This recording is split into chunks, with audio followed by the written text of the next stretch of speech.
Keluarga berempat penuh dengan anggur dan makanan. Chandra sudah sedikit mabuk dan mulai berbicara dengan lidah yang besar, jadi sepertinya dia terlalu banyak minum.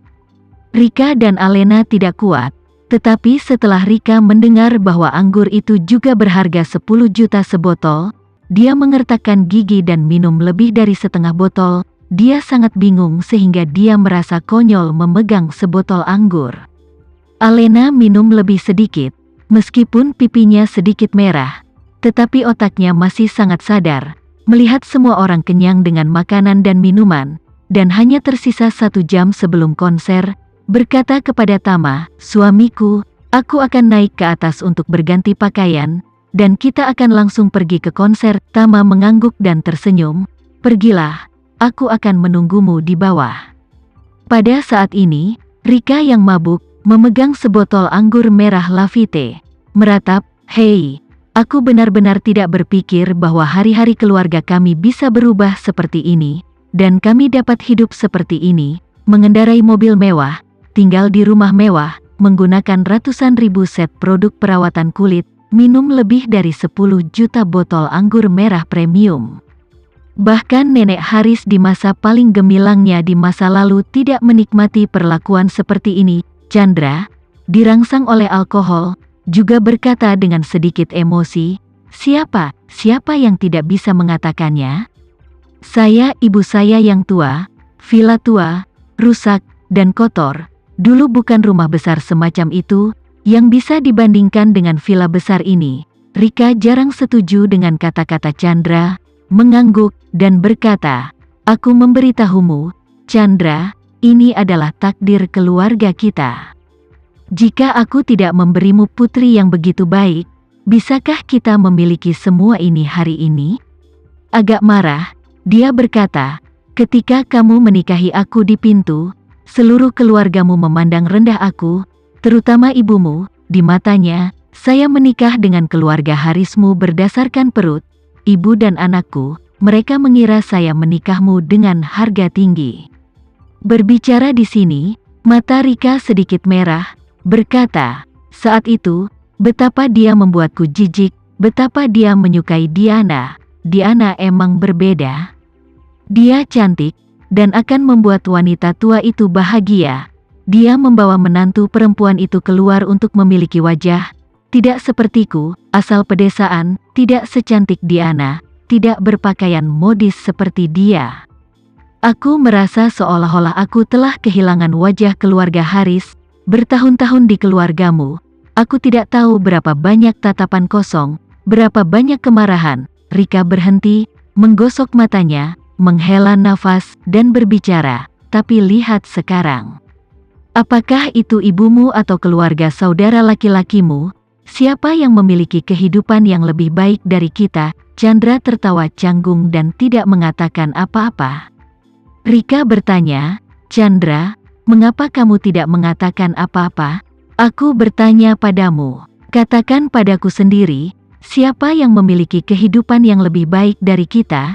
Chandra berkata tanpa daya, Ya, kamu benar, oke." Rika sangat sedih sehingga dia tidak bisa menahan diri untuk tidak tersedak. "Kamu hanya acuh tak acuh padaku.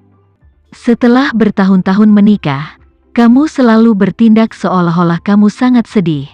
Tetapi pernahkah kamu memikirkan betapa sedihnya aku di hatiku?" Chandra hanya bisa menggaruk kepalanya, tersenyum. "Rika, sudah bertahun-tahun, mengapa membicarakan ini?" Rika berseru, "Kamu tidak ingin aku berbicara tentang hatiku? Jangan pikir aku tidak tahu bahwa semua anggota keluarga Harismu membenci saya sampai mati." Chandra menghela nafas dan berkata dengan licik, "Oh, tidak ada yang membencimu. Kamu terlalu banyak berpikir." Rika menangis dan berkata, "Chandra, kamu harus merasakan hati nurani kamu ketika kamu berbicara. Katakan padaku sendiri, seberapa besar kemarahan yang diberikan keluargamu kepadaku selama ini. Aku tidak menyebutkannya. Katakan sendiri, ibumu, dan keluarga kakak laki-lakimu, seberapa besar kemarahan yang aku derita?" Mendengar ini, Chandra tidak bisa menahan perasaan sedih yang mendalam. Selama bertahun-tahun, meskipun dia secara lahiriah bingung dan tidak terbantahkan, dia dengan jelas mengingat semua diskriminasi dan pengucilan yang dialaminya. Melihat kesedihan Rika menangis, hatinya melonjak ke titik sakit hati untuknya.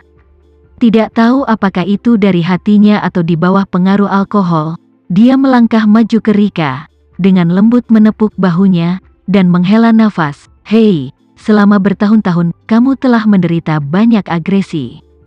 Kata-kata Chandra langsung menusuk hati Rika, seluruh tubuhnya memeluk pinggang Chandra dan berteriak dengan suara wow, sementara Chandra menepuk-nepuk punggungnya sambil juga meneteskan air mata.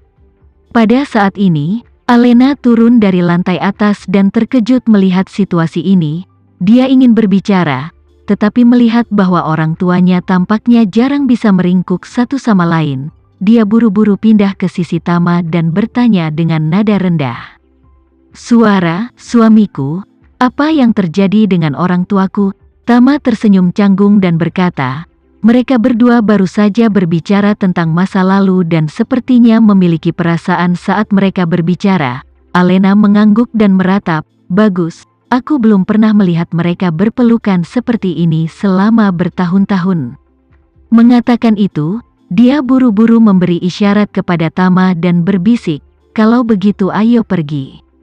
"Jangan ganggu mereka," Tama menjawab dan diam-diam meninggalkan rumah bersama. Pasangan itu keluar dan memanggil mobil, lalu langsung pergi ke pusat Olimpiade kota.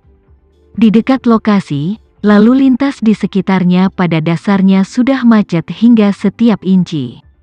Pasangan itu tidak ingin mengganggu pengemudi, jadi mereka turun lebih awal dan berjalan ke pintu masuk lokasi. Pada saat ini, daerah sekitarnya sudah penuh dengan orang. Selain penonton dengan tiket di tangan, banyak pria dan wanita muda yang cemas. Mereka melihat orang-orang bertanya apakah ada yang mau mentransfer tiket konser, dan bahkan menawarkan beberapa kali atau bahkan 10 kali lipat harganya. Selain mereka, ada juga banyak calo yang meneriakkan slogan-slogan tentang pengembalian tiket dengan harga tinggi, tetapi setiap orang yang memegang tiket menutup telinga terhadap pertanyaan orang-orang ini. Ini menunjukkan bahwa pengaruh Gema memang sangat besar, dan loyalitas para penggemar bahkan lebih tidak perlu dikatakan lagi. Setiap tiket dalam warna pink tidak mudah didapat, dan tidak mudah untuk memiliki kesempatan untuk melihat idola kalian. Tidak ada yang mau melepaskan kesempatan seperti itu untuk beberapa kali atau selusin kali perbedaan harga. Ketika Tama dan Alena mengikuti kerumunan menuju pintu masuk arena, mereka tiba-tiba mendengar suara yang familiar datang dari sisi mereka. "Hei, aku sudah mengatakan bahwa tiketnya tidak untuk dijual. Bisakah kamu berhenti menggangguku?" Orang yang berbicara secara mengejutkan adalah Nanda. Alena menoleh dan melihat bahwa Nanda sedang berbicara dengan seorang pria paruh baya tidak jauh dari mereka, agak tidak sabar. Pria paruh baya itu tampak seperti calo.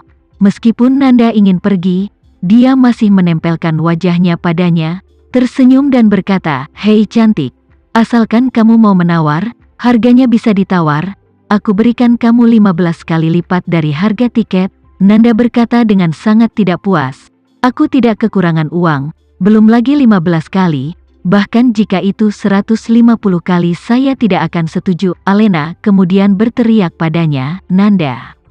Nanda!" Nanda mendongak dan menemukan bahwa itu adalah Alena dan Tama. Wajahnya bahagia dan dia buru-buru berlari beberapa langkah untuk menyingkirkan sapi kuning, dan kemudian datang kepada mereka dalam 3 atau 2 langkah. "Alena, Tama, kamu juga di sini?" Alena berkata sambil tersenyum. "Aku sudah menantikan hari ini untuk waktu yang lama. Bagaimana aku bisa melewatkannya?" Nanda mengangguk dan berkata sambil tersenyum, "Memang benar, kamu sepertinya selalu menyukai Gema."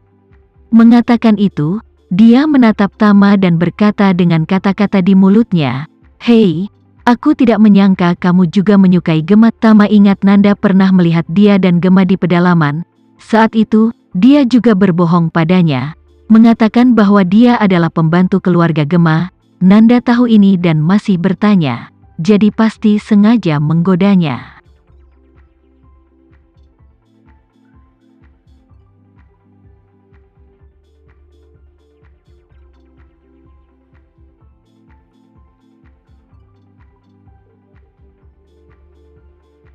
Sekian dulu ya video kali ini, kita lanjutkan lagi videonya di lain waktu. Oh iya, bagaimana menurut kalian? Semoga bisa sedikit menghibur kalian semua. Untuk teman-teman yang baru nonton, jangan lupa subscribe ya, hehehe.